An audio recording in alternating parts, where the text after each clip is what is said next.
to all of you. Welcome again on Extreme Chemistry YouTube channel.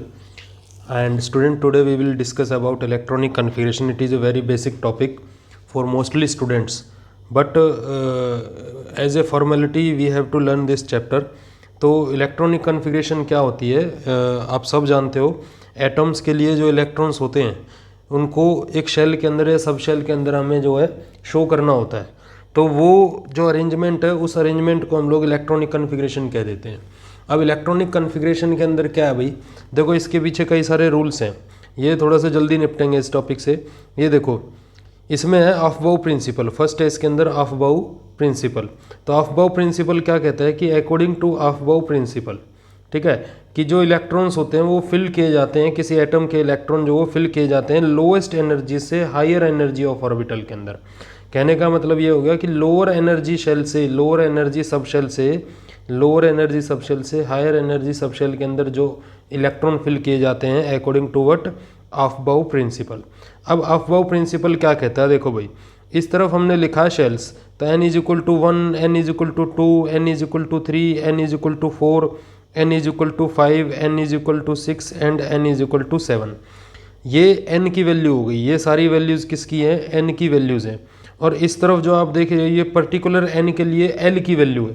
तो हम जानते हैं कि भी 1 के लिए s होता है, 2 के केस में कितना हो जाएगा s और p, 3 के केस में s, p एंड d, 4 के केस में s, p, d and f, 5 के केस में s, p, d and f and g, 6 के केस में s, p, d, f and g and 7 के केस में s, p and so on।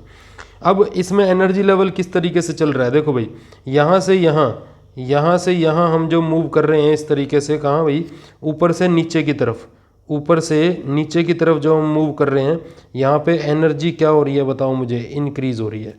Energy क्या हो रही है बोलो, इंक्रीज। तो सबसे कम एनर्जी किस में आएगी, 1s में। तो आप देखो सबसे पहले इलेक्ट्रॉन किस में फिल किया जाएगा, 1s में। 1s के बाद किस में फिल किया जाएगा, 2s में। और 2s के बाद फिर किस में फिल किया जाएगा, 2p में। 2p के बाद किस में आ रहा है, देखो 3s में। 3s के बाद इलेक्ट्रॉन किस में फिल किया जाएगा, 3p में। 3p के बाद किस में गया, देखो 4s में। 4s के बाद इलेक्ट्रॉन को फिल किया गया किस में, 3d में। 3d के बाद 4p, 4p के बाद 5s, 5s के बाद जो इलेक्ट्रॉन की फिलिंग है वो 4d में होगी भाई। और 4d के बाद 5p में, 5p के बाद 6s, 6s के बाद जो इलेक्ट्रॉन की फिलिंग है वो किसके अंदर होगी, 4f के अंदर होगी। 4f के बाद 5d, 5d के बाद 6p, 6p के बाद 7s और 7s के बाद जो इलेक्ट्रॉन्स की फिलिंग है वो होगी 5f के अंदर फिल। तो 5f फिर 6d एंड क्या हो जाएगा बोलो, 7p। तो ये एनर्जी लेवल के बेस पे हमने लिखा है। सबसे पहला इलेक्ट्रॉन 1s के अंदर, फिर 2s, फिर 2p, फिर 3s, फिर 3p, फिर 4s।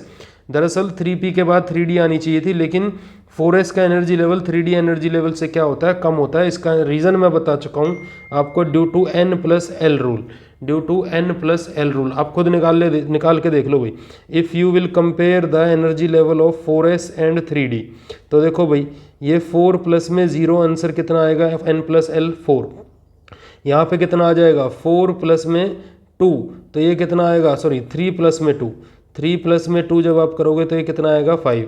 तो n+l की वैल्यू 3d के लिए क्या आ रही है, ज़्यादा, लेकिन 4s के लिए क्या आ रही है, कम।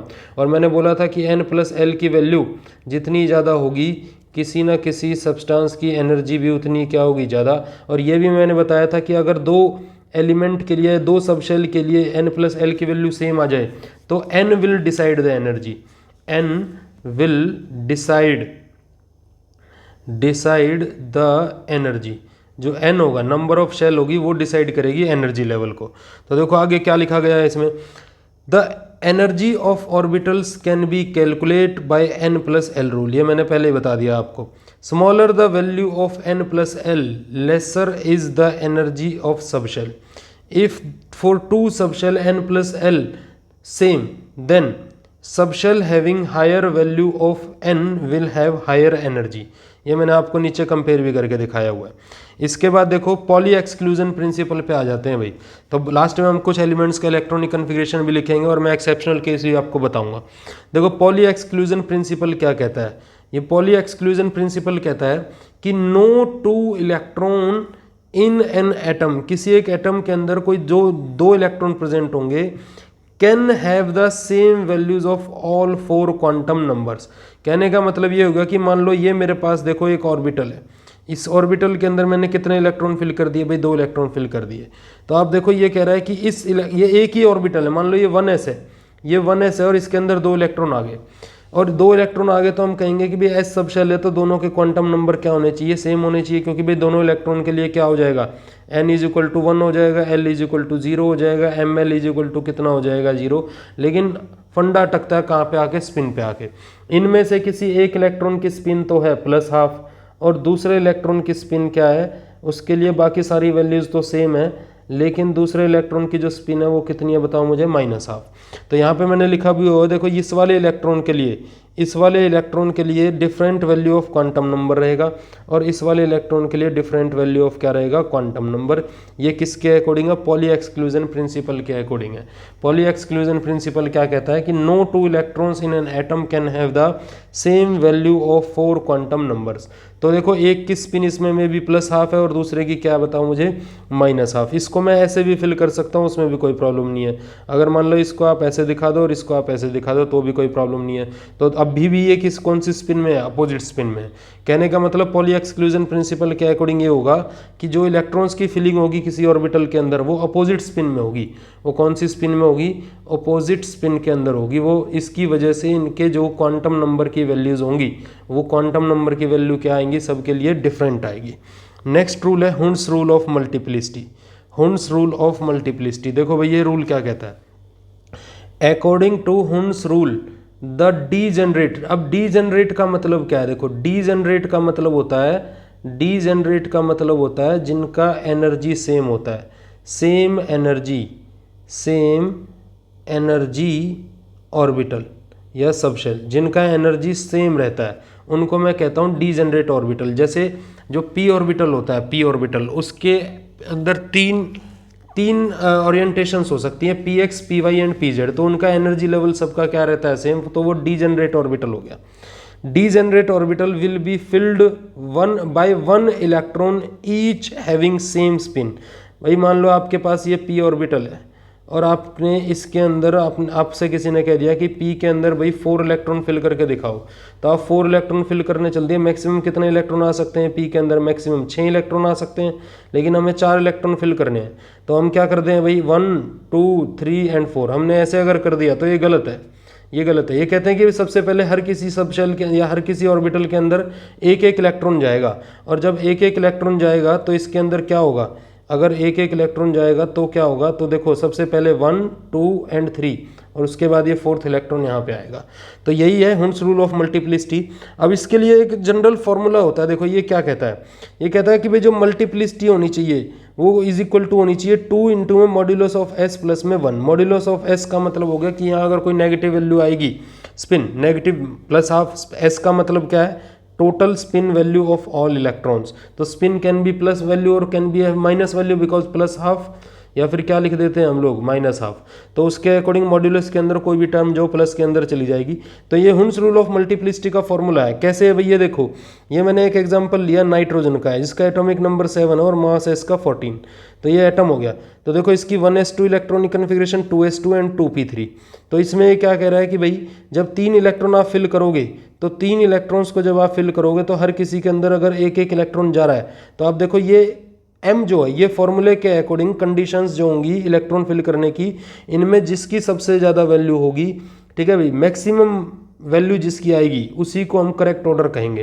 कहने का मतलब ये होगा, आप देखो इसके अंदर वो इसकी और इसकी, इस इलेक्ट्रॉन की, इस इलेक्ट्रॉन की और इस इलेक्ट्रॉन की सबकी स्पिन क्या है, सेम है। अब सेम है तो मान लो मैं इसको +½ मान लेता हूँ। तो आप देखो एस की वैल्यू निकाल लो भाई, +½ इज इक्वल टू कितना आ गया भाई 3/2। तो अब इस फॉर्मूले के अंदर पुट कर दो, ये देखो m is equal to 2 into में 3/2 प्लस में 1। तो 2 इंटू में 3/2 प्लस में 1 जब आप करोगे तो ये आंसर कितना आएगा 4। ऐसे ही आपने अगर ये कर दिया, देखो ये वाला केस कर दिया, इसमें कैसी है -½ है। तो देखो ये मान लो कि भाई एक सेकंड रुको, इसमें इसकी तो है +½ इसकी तो है +½ लेकिन ये दोनों -½ तो +½ -½ इज इक्वल टू कितना हो गया -½ तो 2 इंटू में 1/2 प्लस में 1 ये कितना आ रहा है 2।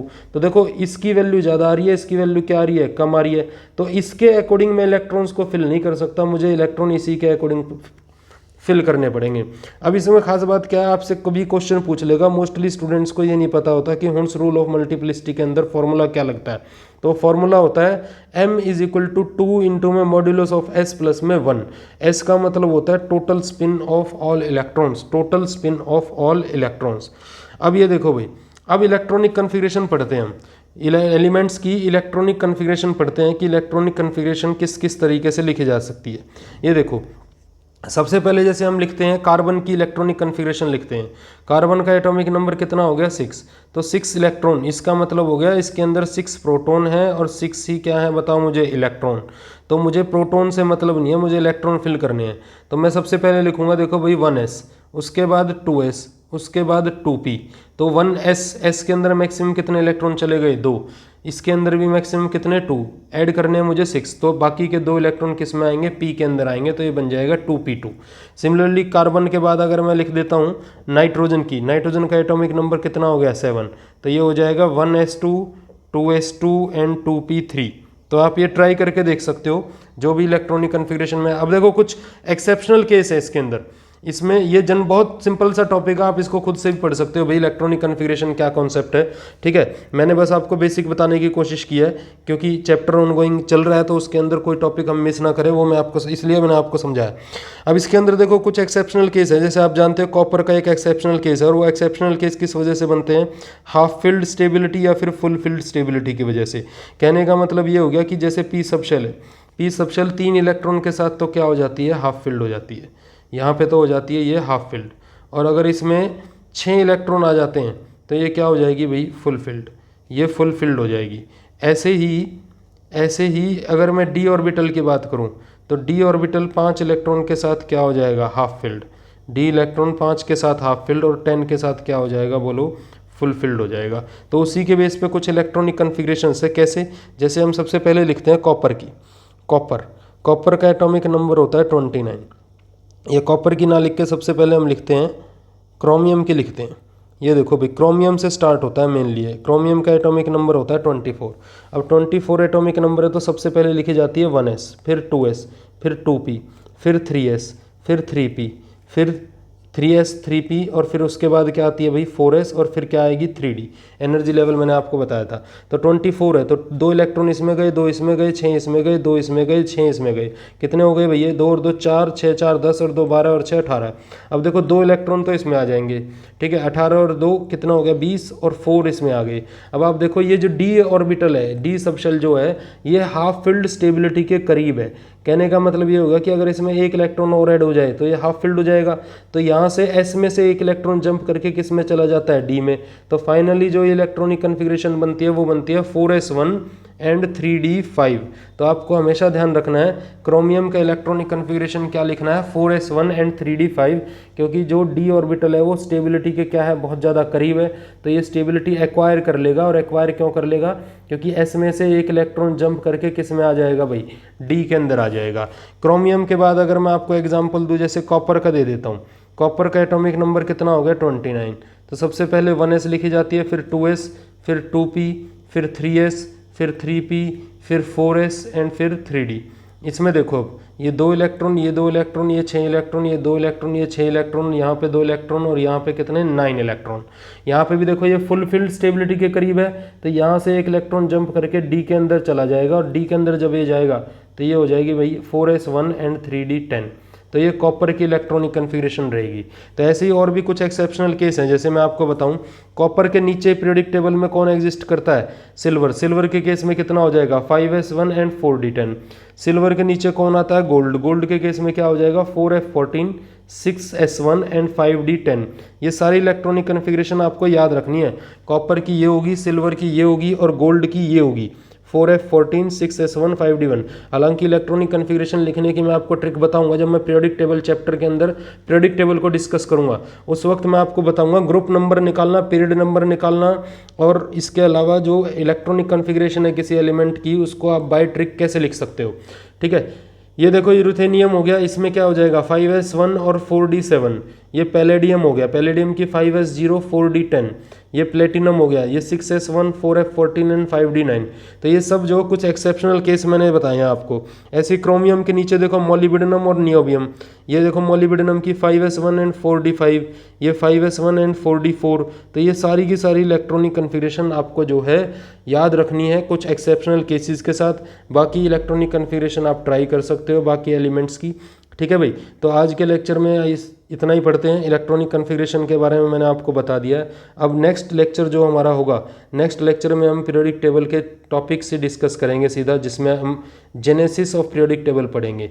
ठीक है भाई, जेनेसिस ऑफ पीरियोडिक टेबल हम लोग डिस्कस करेंगे। पीरियोडिक टेबल जेनेसिस, जेनेसिस का मतलब हो गया जिसमें पीरियोडिक टेबल को बनाने में किस किस साइंटिस्ट ने अपने हाथ आजमाए थे। जैसे आपने नाम भी सुने होंगे, डॉबरेनर था, एक डॉबरेनर था, एक न्यूलैंड था, एक जो है लोथर मेयर था, एक मोसले था, और फिर मेंडलीव, और ये सारी की सारी बातें हम नेक्स्ट वीडियो लेक्चर के अंदर पढ़ेंगे।